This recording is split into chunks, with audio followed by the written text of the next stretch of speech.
shout, a sound for the soul, a portal. I travel through time, all my senses burn. Olá, meus amigos e minhas amigas. A gente de volta aqui com esse vídeo, dando continuidade na análise do Estatuto do Servidor Público. Ele é um estatuto composto aí de mais de 290 artigos, né? Então, assim, é uma análise que ela tem que ser feita com muito critério, porque os direitos do servidor, eles estão inseridos no Estatuto do Servidor, na Constituição Federal, artigo 37, que trata da administração pública, 38 também, e os direitos do servidor público, que é 39, 40 e 41.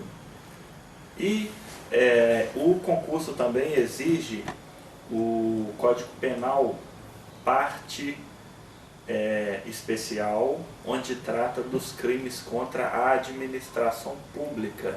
Então, tudo isso são legislações voltadas ao servidor público, à atividade do servidor público. E tem que ser analisada com muita calma, né? Porque é muito próximo os conceitos jurídicos, né? Nós paramos na aula passada em permuta, né? A gente terminou a permuta.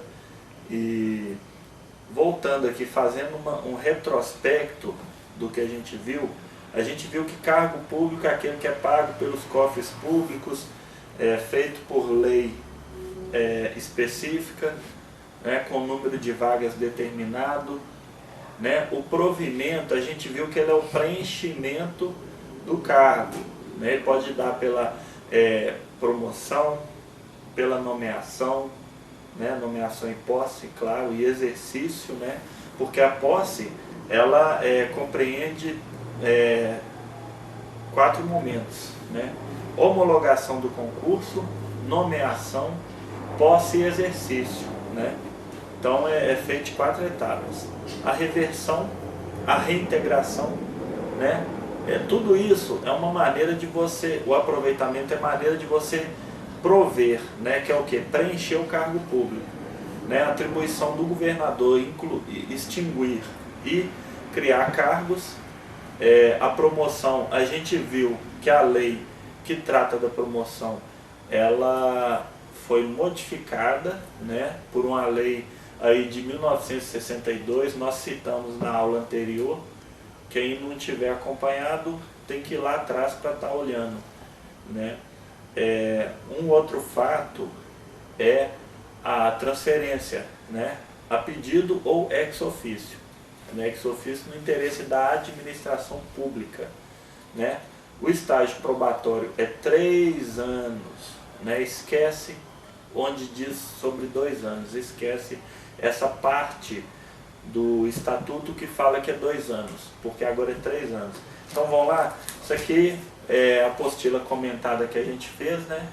Ela é um material de base para a gente tá buscando aí esse cursinho, né? A outra eu passei para um amigo, então eu tive que pegar esse aqui.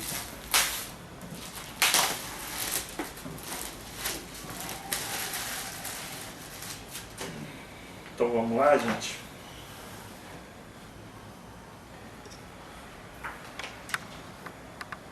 Parando no artigo que trata da permuta, né? Permuta. Permuta é troca, né? Permuta é troca. É a troca entre 2 servidores públicos que dão seu parecer ali por escrito, que notificam, que informam, né, que desejam fazer essa transferência. Reintegração, artigo 50 do Estatuto do Servidor. Vamos ver o que é a reintegração. A gente sabe que a reintegração, ela é uma maneira de prover um cargo público, quer dizer, preencher. A investidura dá por concurso público, está lá no artigo 37 da Constituição Federal, né? Não, mas aí tem investidura também do cargo de confiança, que é o cargo de livre nomeação e exoneração. Reintegração decorrerá de decisão administrativa ou sentença judiciária passada em julgado. Então, reintegração decorre de decisão administrativa, é quando o servidor ele foi demitido e ele retorna, né, administrativamente. Ou sentença judiciária passada em julgado, quer dizer, transitada em julgado, é aquela que não cabe mais recurso, não cabe apelação, não cabe nada, né, não cabe nenhum tipo de recurso. Não cabe recurso especial, recurso extraordinário. É o ato pelo qual o funcionário demitido reingressa ao serviço público, com ressarcimento dos prejuízos decorrentes do afastamento. Então, quer dizer, reintegração. O cara sai, ele é demitido, ele retorna, ele é demitido, ele é exonerado. Ele retorna para o serviço público, né?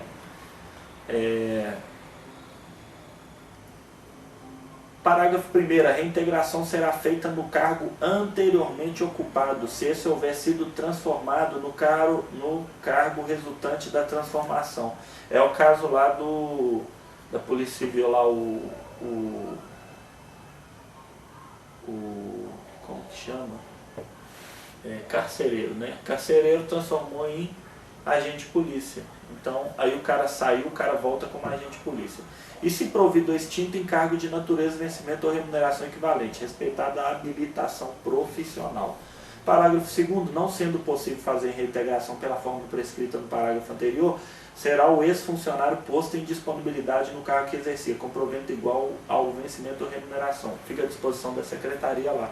Eles vão aproveitar ele para alguma coisa, né? Parágrafo 3º. O funcionário reintegrado será submetido à expensão médica, verificada a incapacidade, será aposentado no cargo em que houver sido reintegrado, né? Então, quer dizer, reintegrado ele não vai chegar nem a trabalhar, ele vai ser aposentado, porque na inspeção médica constou que ele está inapto para atividade, né? E aí tem um comentáriozinho nosso aqui, que é só mesmo para dar uma ênfase, né, na decisão administrativa ou decisão judicial transitada em julgado. Artigo 51, que é a readmissão, né? Readmissão é diferente de reintegração. Readmissão é o ato pelo qual o funcionário demitido ou exonerado reingressa do serviço público, sem direito a ressarcimento dos prejuízos, né? Assegurado apenas a contagem de tempo de serviço em cargos anteriores, para efeito de aposentadoria e disponibilidade. Quer dizer, o cara sai fora, ele retorna, ele não é ressarcido. Isso aqui geralmente acontece de forma administrativa, né? Às vezes é um perdão, é uma coisa aí no sentido de que o cara praticou uma atividade que seja incompatível com a administração, ou às vezes ele extinguiu o cargo, né, a função, e ele foi posto em disponibilidade. A Constituição ela traz essa perspectiva, né, de que um momento em que o servidor público pode ser demitido, né, se ele está lá à disposição, não tem lugar para ele ficar, né, foi extinto o cargo dele. Então, nesse caso aqui, ele vai retornar sem um money, sem receber, mas aqui se conta o tempo para fins de aposentadoria. Parágrafo único. Em nenhum caso poderá efetuar-se readmissão sem que mediante inspeção médica fique comprovada a capacidade para o exercício da função. Isso aqui é óbvio, né? Fica óbvio. Se o cara não pode trabalhar, a inspeção ela tem que acontecer, né? Se ele não pode trabalhar, ele vai ser aposentado. O ex-funcionário poderá ser readmitido quando ficar apurado em processo que não mais subsistem os motivos determinantes de sua demissão, verificado que não há inconveniência para o serviço público, quando a exoneração tenha processado a pedido. Então aqui só uma pincelada, né? Quando é que pode acontecer a readmissão. Artigo 53, a readmissão que se entenderá como nova admissão facial de preferência no cargo anteriormente exercido pelo funcionário, ou em outro equivalente, respeitada a habilitação profissional e as condições que a lei fixar para o provimento. Parágrafo único. A readmissão em cargo de carreira dependerá da existência de vaga que deva ser preenchida mediante promoção por merecimento. Na readmissão, o servidor não tem direito a ressarcimento de prejuízo. Eu coloquei aqui uma ênfase aqui embaixo, né? É uma ênfase. Reversão, artigo 54. Reversão, nós vamos falar da reversão agora. Nós falamos então aqui da reintegração e da readmissão. A diferença entre as duas é que a reintegração tem o money depois, né? O cara volta e tem o dinheiro, e a readmissão não. E a reintegração pode acontecer de forma administrativa ou judicial. Judicial sem trânsito em julgado, né? Artigo 54. Reversão, ato pelo qual o aposentado reingressa no serviço público após verificação em processo de que não subsistem os motivos determinantes da aposentadoria. Nós falamos isso antes. Parágrafo 1º. A reversão far-se-á pedido ou ex officio, quer dizer, o camarada aposentado não subsiste os motivos que o levou à sua aposentadoria, ela foi cassada, seja qualquer coisa nesse sentido. Então o que vai acontecer? Ele vai retornar. O aposentado não poderá reverter atividade sem contar mais de 55 anos de idade. Se tiver mais de 55 anos, então ele não pode voltar a exercer. Então isso não se aplica a quem tiver mais de 55 anos. Em nenhum caso poderá efetuar a reversão sem que, mediante inspeção médica, comprovada a capacidade para o exercício da função. Isso é óbvio. Será cassada a aposentadoria do funcionário que reverter e não tomar posse e entrar em exercício dentro dos prazos legais. Então, será cassada a aposentadoria do funcionário que reverter, né? Ele retornar e não tomar posse no exercício no momento correto. A reversão facial de preferência no mesmo cargo. A reversão ex officio é aquela que a secretaria, o poder público, ele não pergunta, ele toma a decisão sem perguntar, não poderá verificar se em cargo de vencimento ou remuneração inferior ao provento da inatividade. A reversão ao cargo de carreira dependerá da existência de vaga que deva ser preenchida mediante promoção por merecimento. Artigo 56. A reversão dará direito à nova aposentadoria, a contagem de tempo que o funcionário esteve aposentado. A reversão pode ocorrer a pedido ou ex officio. O aposentado deve preencher determinados requisitos, entre eles não ter mais de 55 anos de idade. Eu coloquei isso aqui para fixar na mente. Agora nós vamos falar do aproveitamento. Aproveitamento. Artigo 57. Aproveitamento é o reingresso no serviço público do funcionário em disponibilidade. Em disponibilidade porque extinguiu o cargo ou qualquer outra coisa nesse sentido. Artigo 58. Será obrigatório o aproveitamento do funcionário estável em cargo de natureza e vencimento ou remuneração compatível com o anteriormente ocupado. Parágrafo único. O aproveitamento dependerá de prova de capacidade mediante inspeção médica. Inspeção médica em todas as circunstâncias, né? Havendo mais de um concorrente à mesma vaga, terá preferência de maior tempo de disponibilidade. No caso de empate, de maior tempo de serviço público. Será tornado sem efeito o aproveitamento e cassada a disponibilidade se o funcionário não pode tomar posse no prazo legal. Isso aqui é ruim, hein? O cara perde o aproveitamento e caça a disponibilidade dele. Salvo de doença comprovada em inspeção médica. Parágrafo único. Comprovada a incapacidade definida em inspeção médica, será decretada a aposentadoria. Agora, gente, eu estava falando o seguinte, da disponibilidade no caso de extinção do cargo, né? Que é o artigo 41 da Constituição Federal, parágrafo 3º. Olha, extinto o cargo ou declarada a sua desnecessidade, o servidor estável ficará em disponibilidade com remuneração proporcional ao tempo de serviço ao seu adequado aproveitamento em outro cargo. Isso aqui cai no concurso, tá? No artigo 41. O artigo 41 ele faz parte do conteúdo programático do concurso. Artigo 61. Posse é o ato que investe o cidadão em cargo ou em função gratificada, né? Encargo é o cargo derivado de um concurso, de um certame. Função gratificada. Não haverá posse nos casos de promoção, remoção, designação para o desempenho de função não gratificada e reintegração. São competentes para dar posse governador de Estado, secretário de Estado, diretor do departamento diretamente subordinado ao governo do Estado, demais autoridades designadas em regulamento. Ou seja, quem é competente para dar posse são essas pessoas descritas no artigo 62. Dar provimento ao cargo,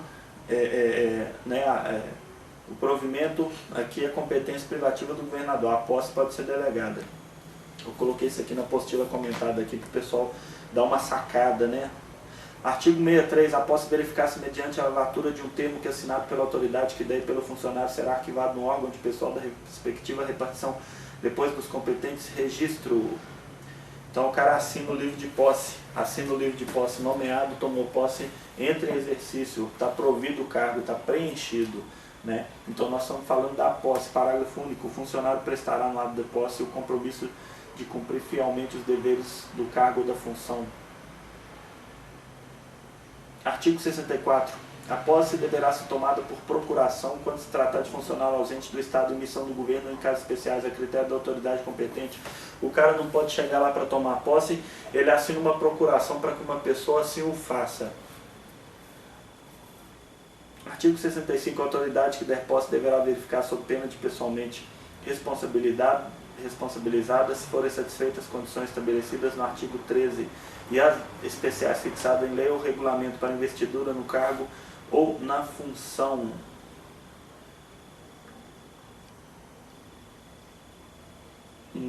Então, aqui, né, inclusive, gente, olha aqui, artigo 65, presta atenção aqui, né, tem que preencher os requisitos para a posse, não é verdade? Lá nos crimes contra a administração pública, lá no Código Penal, vai falar que a pessoa que tomar posse antes do tempo necessário, né, tomar posse antes lá de ser nomeado, qualquer coisa nesse sentido, a pessoa está cometendo um crime, depois você olha lá para você ver. Artigo 66. A posse deverá verificar-se no prazo de 30 dias contado da data da publicação do decreto no órgão oficial. Esse prazo poderá ser prorrogado por outros 30 dias, mediante solicitação escrita e fundamentada do interessado, despacho da autoridade competente para dar posse. Se a posse não der dentro do prazo inicial e no da prorrogação, será tomada sem efeito por decreto a nomeação, ou seja, o cara após a nomeação tem prazo de 60 dias para tomar a posse, quer dizer 30, prorrogado para mais 30, né?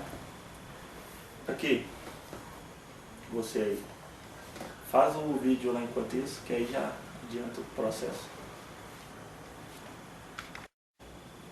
Bom, então, gente, continuando, só lembrando aqui rapidinho o seguinte, eu estou tentando acelerar com o negócio aqui porque é artigo demais, né? Então a gente tem que fazer a análise, a gente tem que ler o artigo, né? Porque não adianta eu sair pulando os artigos.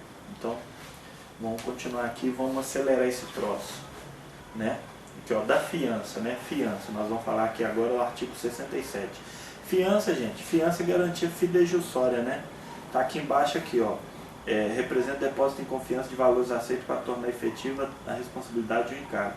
Ela é legal, pois somente poderá ser exigida pela administração pública se houver previsão na lei que cria cargo, emprego ou função pública. Aí, artigo 67. O exercício do cargo cujo provimento por prescrição legal regulamentar exige fiança dependerá da prévia prestação desta. A fiança poderá ser prestada em dinheiro, em títulos de dívida pública, em apólices de seguro de fidelidade funcional emitidas por institutos oficiais ou companhias legalmente autorizadas. Não poderá ser autorizado o levantamento da fiança antes de tomar das contas do funcionário. Isso aqui, sinceramente, eu não sei para que cargo que existe essa exigência aqui, mas isso aqui é o seguinte, o cara tem que depositar uma grana se ele quiser tomar posse. Eu acho que isso aí é mais assim, vou dar um exemplo aqui, cartório, né? Hoje o cara, para ser dono de cartório, ele tem que passar por um concurso público, né? O cartório é do Estado, né? Antigamente era passado de uma família para outra e mudaram a lei, o negócio. Agora o cartório ele é do Estado, né? E o cara que quiser se comportar como dono, né? Receber lá os lucros e tudo, ele tem que passar por um concurso público. Então eu acho que nesse sentido aqui, né? Coisas assim similares a isso aí. O cara tem que fazer um depósito ou ter uma grana para ele assumir, porque se alguma coisa estragar, atrapalhar, se prejudicar o andamento do cartório, ele tem condição de ressarcir, né? Pelo menos ali o Estado nunca vai ficar no prejuízo. Então acho que é nesse sentido aí, entendeu? Mas também isso aqui é pequenininho, vamos pular esse trem. Aqui, ó, do exercício, artigo 68. Exercício é o quê? O cara faz o concurso é homologado. Homologado quer dizer que o concurso foi fechado, né? Vamos supor aí, concurso de agente, prova escrita, redação, exame físico, exame médico, psicológico. Então, homologou é o que? Quer dizer que homologou, fechou o concurso. Aí depois é o que? Depois é a nomeação. Isso aí sai no Diário Oficial. O Diário Oficial é um jornal do Estado, né? O famoso IOF. Nesse jornal sai a nomeação do cara. Sai a nomeação do cara, o cara toma posse. Assina no livro, não é isso? Tá lá.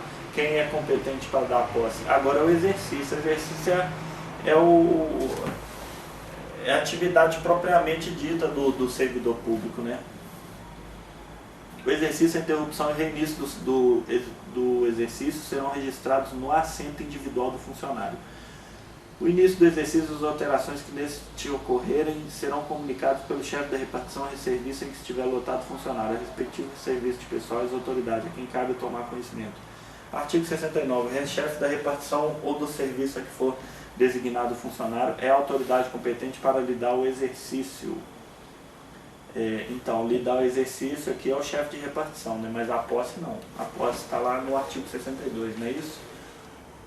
Artigo 70. O exercício do cargo ou da função terá início dentro do prazo de 30 dias. Né? Então, a posse toma posse no prazo de no máximo 60 prorrogáveis, já o exercício aqui dentro do prazo de 30 dias, contado da data da publicação oficial do ato, dos atos de promoção, remoção, integração e designação para a função gratificada. 2. Da posse nos demais cargos. Nos demais casos. Parágrafo 1º. Os prazos previstos nesse artigo poderão ser prorrogados por solicitação do interessado e a juízo da autoridade competente, desde que a prorrogação não exceda 30 dias. No caso de remoção e transferência, prazo inicial para o funcionário em férias ou licenciado, exceto nos casos de licença para tratar de interesses particulares, será contada da data em que voltar ao serviço. Né? Artigo 71. O funcionário nomeado deverá ter exercício na repartição cuja lotação houver vaga.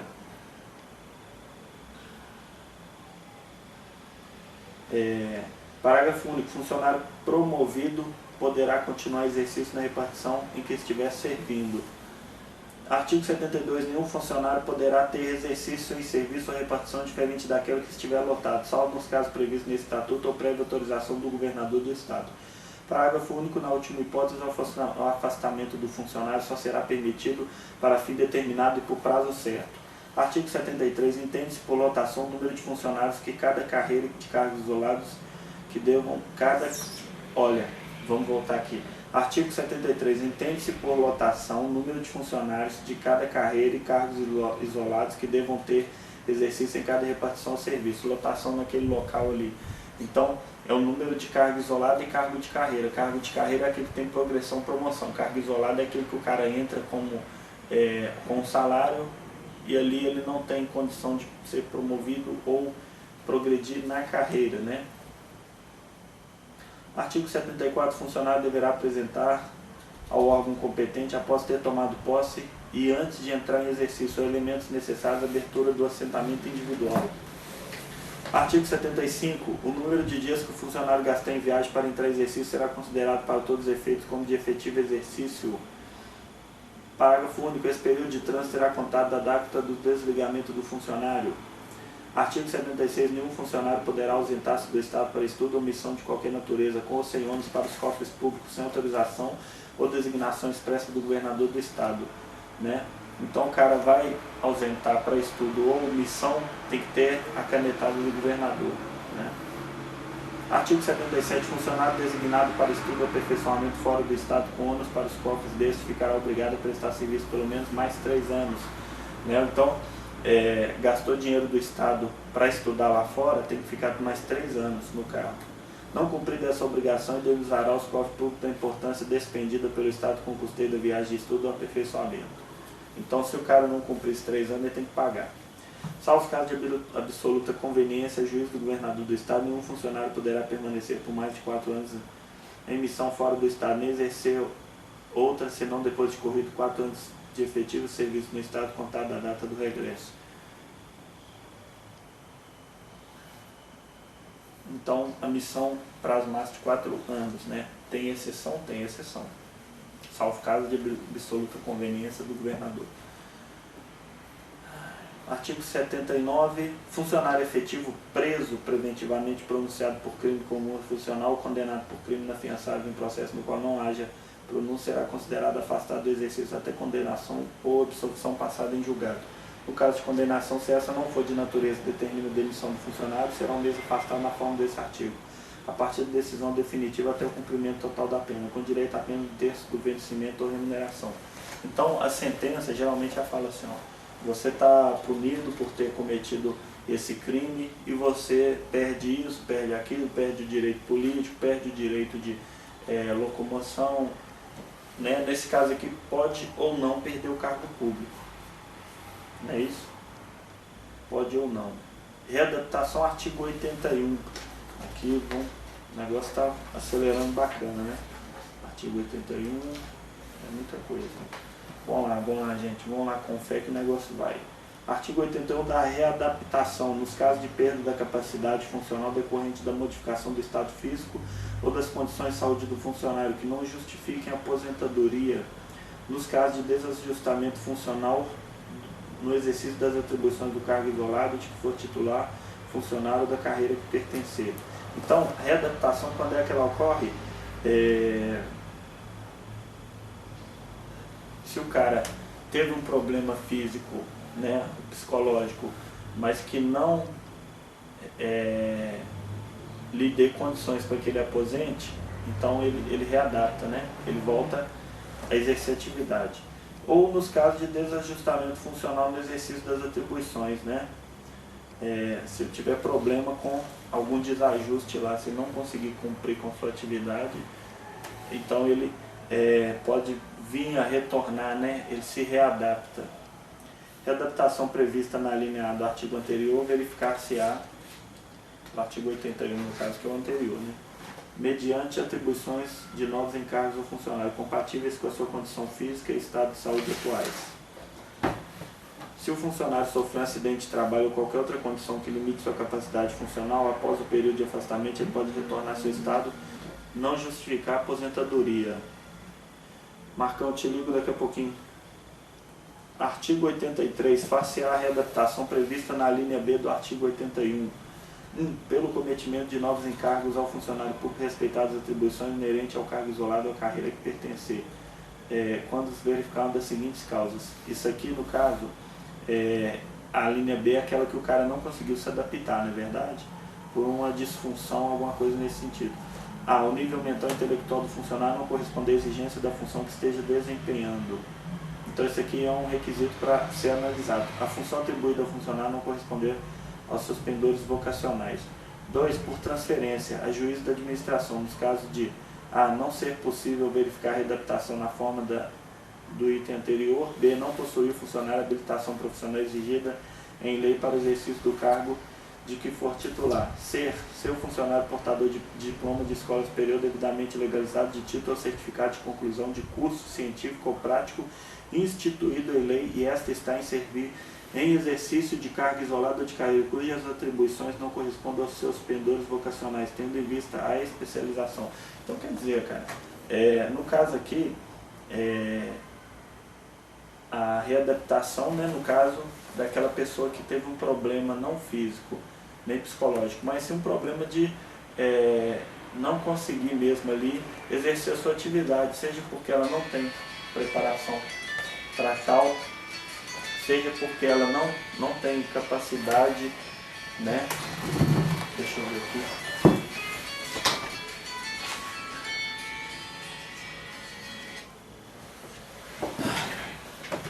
Vamos lá, dando continuidade. Onde que nós paramos? Artigo 84, a readaptação que trata o item 2 do artigo anterior poderá ser feita para cargo de padrão de vencimento superior daquele que ocupar o funcionário, verificado o desajustamento funcional decorre do exercício de atribuição de nível intelectual menos elevado, ou seja, o cara tem uma formação humana, uma formação profissional maior do que o cargo, pode julgar ele num cargo que exerce atividade que seja superior ao que ele exerce, né? Quando o vencimento do readaptado for inferior ao cargo inicial de carreira, ao qual deve ser transferido, só poderá haver readaptação para cargo dessa classe inicial. Se a readaptação tiver que ser feita para a classe intermediária de carreira, só haverá transferência para o cargo de igual padrão de vencimento. No caso de que trata o parágrafo anterior, a readaptação só poderá ser feita na vaga que deva ser provida pelo critério de merecimento. Artigo 85. A readaptação por transferência só poderá ser feita mediante rigorosa verificação da capacidade intelectual do readaptado. Então, aí aqui já a readaptação por transferência, né? Ela exige que seja conforme a capacidade, né? A readaptação será sempre ex officio, se fará nos termos do regulamento próprio, ou seja, ex officio é aquele, a administração é que vai decidir. Alô? Isso. Ô Marcão, te dou uma ligada daqui a pouquinho, estou finalizando a aula aqui, patrão. Valeu, aquele abraço. Agora vamos para o tempo de serviço. Artigo 87. A apuração do tempo de serviço para efeito de aposentadoria, promoção e adicionais será feita em 30 dias. É o tempo de serviço, né? Não, será feita em dias. Não tem nada de 30 dias, não. Serão computados os dias de efetivo exercício à vista de documentação própria que comprova a frequência, especialmente do livro de ponto de pagamento. Para efeito de aposentadoria adicionais, o número de dias será convertido em anos, considerado sempre como de 365 dias. Feita a conversão de que trata o parágrafo anterior, os dias restantes até 182 não serão computados, arredondando-se para um ano quando excederem esse número. A apuração é feita em dias de efetivo exercício. Essa contagem ocorrerá para efeitos de aposentadoria, promoção e adicionais. Isso aqui é um comentário nosso, grifo nosso. Artigo 88. Serão considerados de efetivo exercício para efeitos do artigo anterior os dias em que o funcionário estiver afastado do serviço em virtude de férias e férias prêmios, quer dizer, conta como efetivo exercício, né? Casamento até 8 dias, luto pelo falecimento do cônjuge, filho, pai, mãe, irmão até 8 dias, exercício de outro cargo estadual de provimento em comissão, convocação para serviço militar, júri e outros serviços obrigatórios por lei. O júri, né, o tribunal do júri, lembrando, está lá na Constituição Federal. Exercício de funções no governo, administração em qualquer parte do território estadual por nomeação do governador do estado. Exercício de funções de governo ou de administração em qualquer parte do território nacional por nomeação do presidente da República. Desempenho de mandato eletivo federal, estadual ou municipal. Licença ao funcionário acidentado em serviço atacado de doença profissional. Olha aqui, hein? Exercício de mandato eletivo federal, estadual ou municipal. Ou seja, contado para fins de efetivo exercício. O efetivo exercício serve para quê? Para fins de aposentadoria, promoção e adicionais. Licença ao funcionário acidentado em serviço ou atacado de doença profissional. Licença ao funcionário gestante. Missão de estudo de interesse da administração em outros pontos do território nacional, no estrangeiro, quando o afastamento houver sido expressamente autorizado pelo governo do estado. Parágrafo único. Para efeito de promoção por antiguidade, computar-se-á como de efetivo exercício período de licença para tratamento de saúde. Artigo 89. Na contagem de tempo para efeitos de aposentadoria e adicionais, computar-se-á integralmente a. O tempo de serviço público prestado à União, aos estados, municípios e entidades autárquicas. Então, computa-se integralmente para fins de aposentadoria, né? E adicionais, né? Então, tempo de serviço prestado à União, né? Se o cara trabalhou aí para a União, para estados, municípios, entidades autárquicas, né? Entidades autárquicas aí, a gente tem, por exemplo, a junta comercial no estado, né? O INSS também.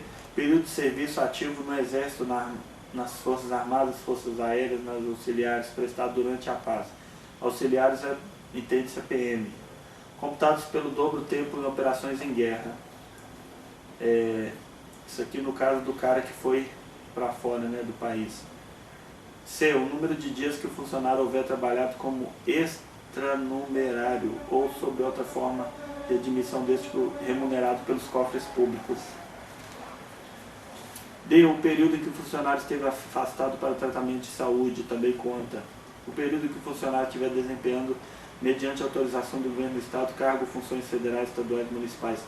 F. O tempo de serviço prestado pelo funcionário mediante autorização do governo do estado, as autorizações, organizações autárquicas e paraestatais. Geralmente, nesse caso aqui, o autárquico é pago pelos cofres públicos e paraestatais pode ser ou não, né? entende-se aí a PPP. G. O período de trabalho prestado em instituições de caráter privado que tiver sido transformado em estabelecimento de serviço público. Isso aqui é no caso de comprar, né, quando o governo ele compra uma empresa e ele torna ela pública. H. O período relativo à disponibilidade. Parágrafo único. O tempo de serviço a que se refere às alíneas E e F será computado à vista de certidão passada pela autoridade competente. Artigo 90. É vedada a acumulação do tempo de serviço simultaneamente prestado em 2 ou mais cargos ou funções da União, Estado, município e das autarquias. Se o cara trabalha em 2 serviços, então vai contar somente um para fins de aposentadoria e adicional. Artigo 91. Para nenhum efeito será computado o tempo de serviço gratuito, salvo o prestado a título de aprendizado em serviço público. Então, tempo de serviço gratuito, o trabalho voluntário, ele não é contado. O artigo 89 informa os afastamentos de demais incidentes que são computados os dias para os efeitos de aposentadoria. Aí, próximo aqui é frequência e horário, né? Artigo 92. O expediente normal das repartições públicas será estabelecido pelo governo em decreto, no qual determinará o número de horas de trabalho normal para os diversos cargos e funções. É o governador que vai dizer se o feriado vai ter ou não expediente, né? Será ponto facultativo ou não. Feriado ou dias próximos do feriado. Artigo 93. O funcionário deverá permanecer na repartição durante as horas do trabalho ordinário e as do expediente. Parágrafo único. O dispositivo do presente artigo aplica-se igualmente aos funcionários investidos em cargo ou função de chefia. Cargo ou função de chefia. A frequência será apurada por meio de ponto, tem lugar que é o cartãozinho. Ponto é o registro pelo qual se verificarão diariamente as entradas e saídas dos funcionários e serviços. Parágrafo 1º. Nos registros do ponto deverão ser lançados todos os elementos necessários à apuração da frequência. Parágrafo 2º. Salvo os casos expressamente previstos em lei ou regulamento, é vedado dispensar o funcionário de registro de ponto e abonar faltas ao serviço. Tem casos que pode acontecer isso, mas somente nos casos que a lei permite, né? Artigo 96. O período do trabalho poderá ser antecipado ou prorrogado para toda repartição ou partes, conforme a necessidade do serviço. Parágrafo único. No caso de antecipação ou prorrogação desse período, será remunerado o trabalho extraordinário na forma estabelecida no capítulo 7 do título 7. Artigo 97. Nos dias úteis, só por determinação do governador poderão deixar de funcionar as repartições públicas ou ser suspensos os seus trabalhos no todo ou em parte. É isso aí que eu falei. Ponto facultativo. Para efeito de pagamento, apurar-se-á a frequência do seguinte modo: pelo ponto, pela forma que for determinada quanto aos funcionários não sujeitos a ponto. Parágrafo único. Haverá um boletim padronizado para a comunicação da frequência. Vamos lá, gente. Vamos lá que nós temos que acabar isso aqui. Nós estamos praticamente no artigo 99. Então nós vamos ter aí pela frente mais 100 artigos. Artigo 99. O funcionário perderá o vencimento ou remuneração do dia se não comparecer ao serviço. Isso aqui é óbvio. 1/5 do vencimento ou remuneração quando comparecer depois da hora marcada para o início do expediente, até 55 minutos. Isso aqui não acontece não, isso aqui é difícil acontecer. Mas no concurso pede, né? O vencimento ou remuneração do dia quando comparecer na repartição sem observância do limite de horário estabelecido no item anterior. 4/5 do vencimento ou remuneração quando se retirar da repartição no fim da segunda hora do expediente. 3/5 do vencimento ou remuneração quando retirar no período compreendido entre o fim e a terceira hora do expediente. 2/5 do vencimento ou remuneração quando retirar no período compreendido entre o princípio e o fim da quarta hora. 1/5 do vencimento ou remuneração quando se retirar do princípio da quinta hora em diante. Se o funcionário faltar ao trabalho, ele pede remuneração do dia, né? E os demais aqui conforme as suas frações. Artigo 100. No caso de falta suscetível, serão computados para efeito de descontos domingos e feriados intercalados. Artigo 101. O funcionário que por motivo moléstia grave ou súbita não puder comparecer ao serviço fica obrigado a fazer pronta comunicação do fato por escrito a alguém ao seu rogo, ao chefe direto, cabendo este mandar examiná-lo imediatamente na forma deste regulamento. Então, se o cara passou mal, ele tem que avisar a chefia, ele tem que avisar alguém do seu posto de trabalho. Artigo 102. Aos funcionários que sejam estudantes será possibilidade, isso aqui é interessante, gente, isso aqui é interessante, ó. Aos funcionários que sejam estudantes será possibilitada nos termos dos regulamentos, tolerância quanto ao comparecimento normal do expediente da repartição obedecido às seguintes condições. A. Deverá o interessado apresentar ao órgão de pessoal respectivo atestado fornecido pela secretaria, comprovando-se aluno do mês, declarando qual o horário das aulas. B. Apresentará o interessado mensalmente atestado de frequência às aulas, fornecido pela aludida secretaria da escola. C. O limite será de 1h30, né? De 1h e 30 minutos por dia, ou seja, o cara sai, ele larga o expediente 5 horas, ele sai 3h30 da tarde. 3h30, mais meia, 4, mais uma 5, isso. E ele depois não precisa pagar isso não. Comprometer-se ao interessado a manter em dia, em boa ordem, os trabalhos que lhe forem confiados, sob pena de perda da regalia. Então é regalia, né, gente? Não é direito, é regalia.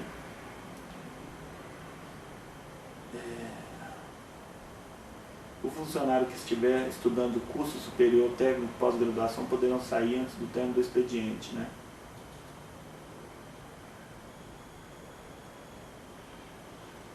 Mas tem a resolução das sedes aí a respeito desse assunto. A vacância do cargo decorre de A. Exoneração. B. Demissão. C. Promoção. D. Transferência. E. Aposentadoria. F. Posse no cargo, desde que se dela verifique a acumulação vedada. G. Falecimento. Então a vacância, gente. Vacância no cargo. Vamos parar por aqui. Artigo 103. 103. Tudo certo.